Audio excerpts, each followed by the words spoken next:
18ഉം 19ഒക്കെ വയസ്സ് പ്രായമുള്ള പെൺകുട്ടികളെ കല്യാണം കഴിച്ച് വീട്ടിലേക്ക് കൊണ്ടുവരും.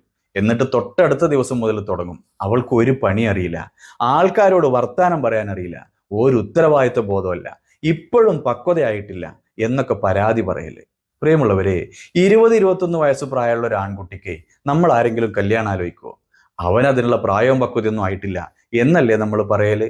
അപ്പൊ പിന്നെ അതേ പ്രായത്തിലുള്ള ഒരു പെൺകുട്ടിക്ക് അവനേക്കാൾ കൂടുതൽ എന്ത് പക്വതയാണ് ഉണ്ടാവുക? കെട്ടിക്കൊണ്ടുവന്നിട്ടും നിന്റെ കുട്ടിക്കളി മാറിയിട്ടില്ല എന്ന് പരാതി പറയുമ്പോഴേ കെട്ടിയതൊരു കുട്ടിനെ തന്നെ ആയിരുന്നു എന്ന് നമ്മളെങ്കിലും ഒന്ന് ഓർക്കണ്ടേ? ക്യാമ്പസിലെ യൂണിഫോമിൽ നിന്ന് ഒരു കുടുംബിനിയുടെ കുപ്പായത്തിലേക്ക് ഇങ്ങോട്ട് മാറിയപ്പോഴത്തേക്ക് ആ ഒരൊറ്റ ദിവസം കൊണ്ട് അവളെല്ലാം അറിയുന്ന ഒരു പെണ്ണാവണം എന്ന് പറയുന്നതിൽ എന്തർത്ഥാണുള്ളത്? നല്ലോണം ക്ഷമ വേണം, എന്നിട്ട് സ്നേഹത്തോടെ പറഞ്ഞു കൊടുക്കാൻ പറ്റണം. അടുക്കളയിലെ കാര്യം മുതൽ കുടുംബ ജീവിതത്തിൽ ഉണ്ടാക്കിയെടുക്കേണ്ട അടുക്കും ചിട്ടയും വരെ.